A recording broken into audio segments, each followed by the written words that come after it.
Ipinako ang Panginoon.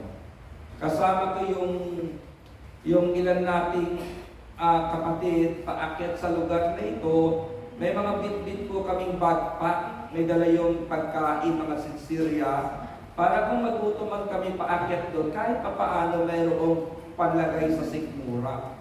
Ngayon po meron ng hagdanan, meron ng istasyon paakyat doon sa itaas.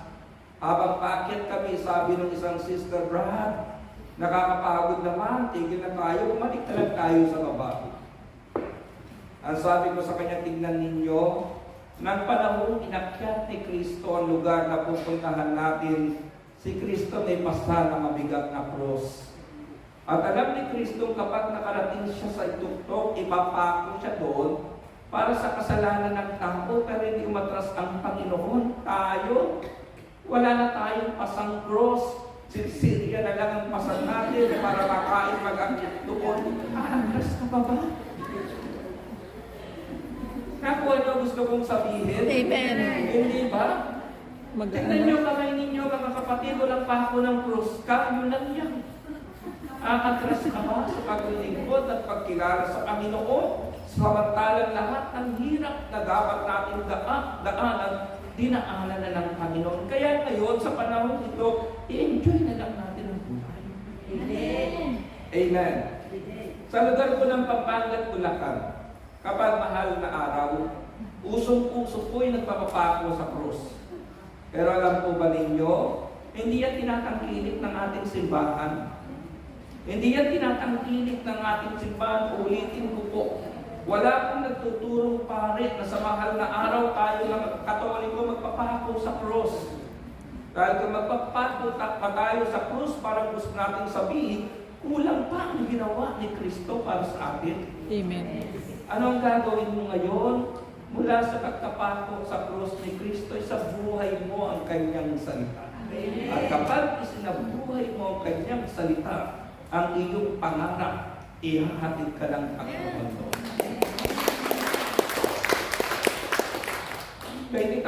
2006, narito po ako. At narito pa rin yung sister na nakamit ko noong 2006. At ngayon, yung kanyang 3 anak na pinag-aaral, mga kapatid, nakatapos na ng pag-aaral. Ito yung istorya. Punta po ako sa Central, sa Worldwide. Pagdating ko doon, mga kapatid, nasa lubong ko yung sister. Tinawag ako sa gilid upang humingi ng pray-over dahil karirimit niya lang ng tuition fee ng kanyang anak na panganay. Sabi niya, Brad, ipanalangin mo ito kasi first year college yung anak ko at malaki-laking pera itong pinaghirapan ko mapunta sa ayos. Sabi niya, samahan tayo ng Panginoon, sabi niya sa akin. Nanalangin po kami, mga kapatid.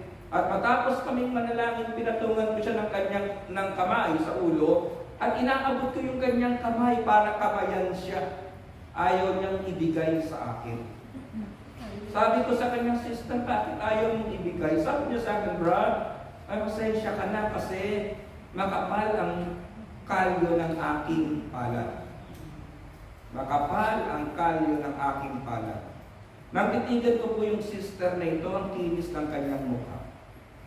Sabi ko sa kanya, sister, okay lang.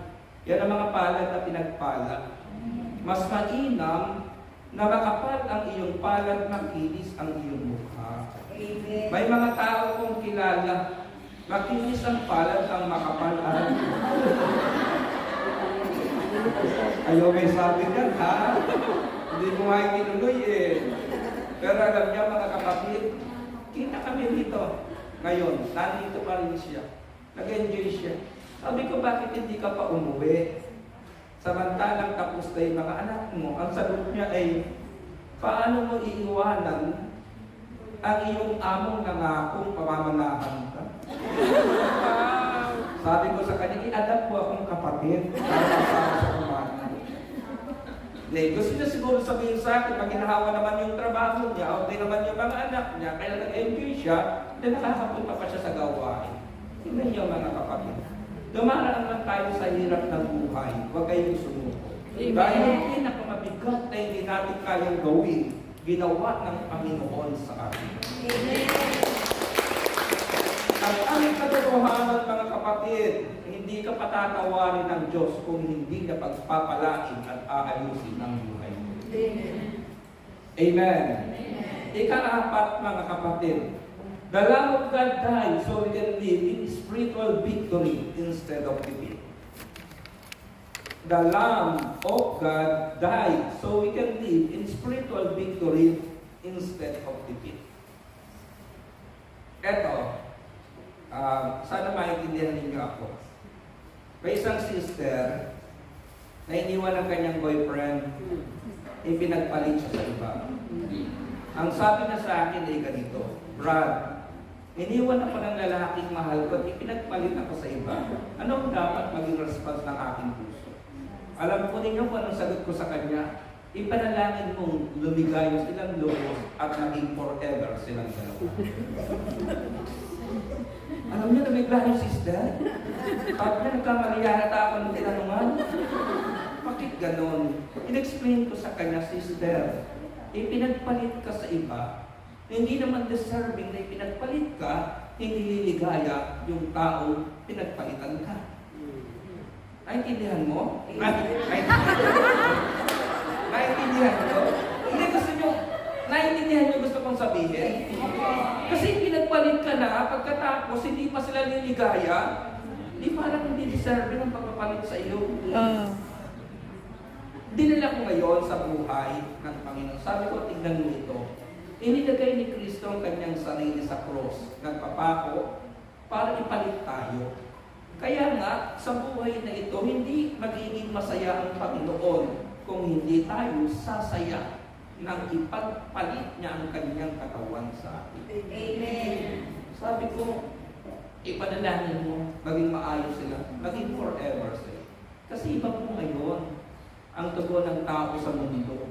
Sabi nung isang kakilala ko, ito ang prayer niya, Lord, kung hindi ako papayat, patabatin mo na lahat ng kaibigan ko. Pag-service mo naman. Diba? Damay-damay daw. Sana hindi ganon. Kung hindi ka man masaya, masaya kang masaya ang iba. Amen? Diba hindi naman ganon ang prayer mo, Lord, patabain sila na para sama-sama na kami. Dapat hindi ganon ang Kristiyano. Kung ibinigay mo ang iyong sarili para sa iba, dapat deserving ng ibang lumigaya. Amen. Ganun po ang gustong sabihin ng pagbibigay ng Panginoon sa atin ng kanyang sarili. Nais ng Diyos na sumaya ka. Nanay, hindi ba? Naghahanap buhay ka ng gusto. Matutuwa ka ba yung anak na pinagdadalhan mo araw-araw umiiyak? Hindi. Ganyan din ang ginawa ng Panginoon. At magiging masaya ang Panginoon at na-appreciate natin ang kanyang ginawa kung sa buhay na ito, mga kapatid, magsasaya tayo sa kabila ng maraming hilahil na iniaalok ang mundo. Amen. Amen. And finally, mga kapatid, Jesus as a Lamb of God, He is our Redeemer.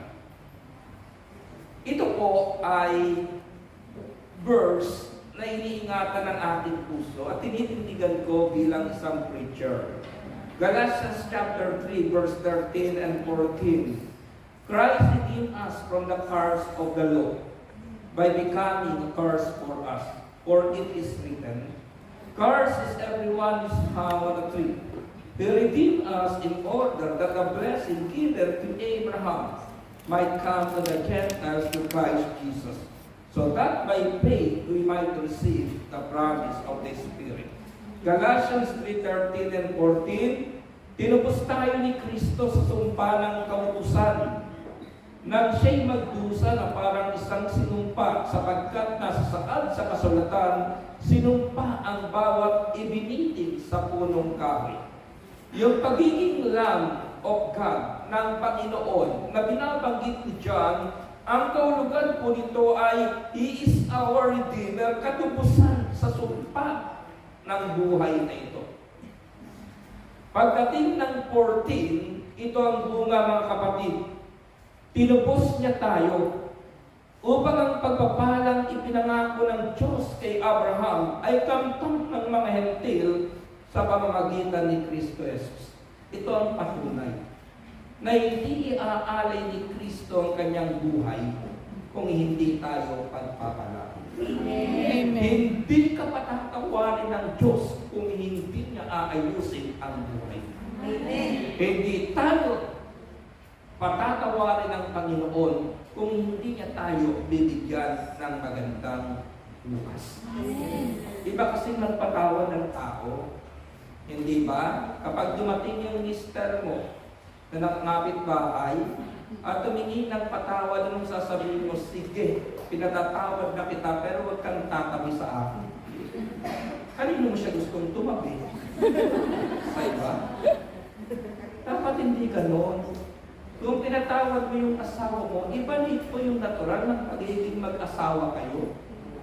Kaya siya nagbalik sa iyo upang ibalik yung relasyon na nasira. Diba? Ganyan na mga kapatid. Kumatok yung anak, ma, sorry, patawad. O sige, pinatatawad na kita, pumasok ka sa bahay. Pero bahala ka na sa buhay. Hindi ganon mga kapatid. Kaya nga po, itinuturo sa atin ng Biblia na ang pagpapatawad na dapat meron tayo gaya kung paano tayo pinatawad ng Panginoon. Ang pagpapatawad ng Panginoon ay nag-aayos ng ating bukas. Sabi ng verse 14, nakinig kayo. Tinupos niya tayo upang ang pagpapalang ipinangako ng Diyos kay Abraham ay kamtam ng mga hindi sa pamamagitan ni Kristo Jesus. Narito po yung garantiya mga kapatid. Kung naibigay ni Kristo ang kanyang dugo para sa puso mo, ibibigay din ni Kristo ang kanyang kamay para sa bulsa mo. Amen. Amen? Kung naibigay ni Kristo ang kanyang dugo para linisin ka, ibibigay din ni Kristo ang kanyang kamay para lumikay ang iyong. Kaya, kung aangkinin po natin si Kristo ay Lamb of God who takes away our sins, makatitiyak tayo. Pangako ng Romans chapter 8, verse 32. Basahin ko sa inyo mga kapatid. At nais ko pong iwanan ito sa inyong puso. Tayo habang nakataas ang ating mga prayer requests. Sabi po dito mga kapatid, hindi niya ipinagkait ang sarili niyang anak, kundi ibinigay para sa ating lahat. Kung naipagkaloob niya sa atin ang kanyang anak, hindi ba niya ipagkakaloob sa atin ang lahat ng bagay kasama ng kanyang anak? Bibilang po ko ng 3 bago umawit yung ating choir. Isigaw ninyo ang biyaya na nais yung makamit ngayong 2024 ng inyo. Dahil sinasabi ng ating binasa, kung nakagkaloob niya sa atin at hindi pinagkait ang sarili niyang anak, ano kaya ang ating pangangailangan? Ang hindi niya ipagkakaloob kasama ang kanyang anak. Okay? 1, 2, 3.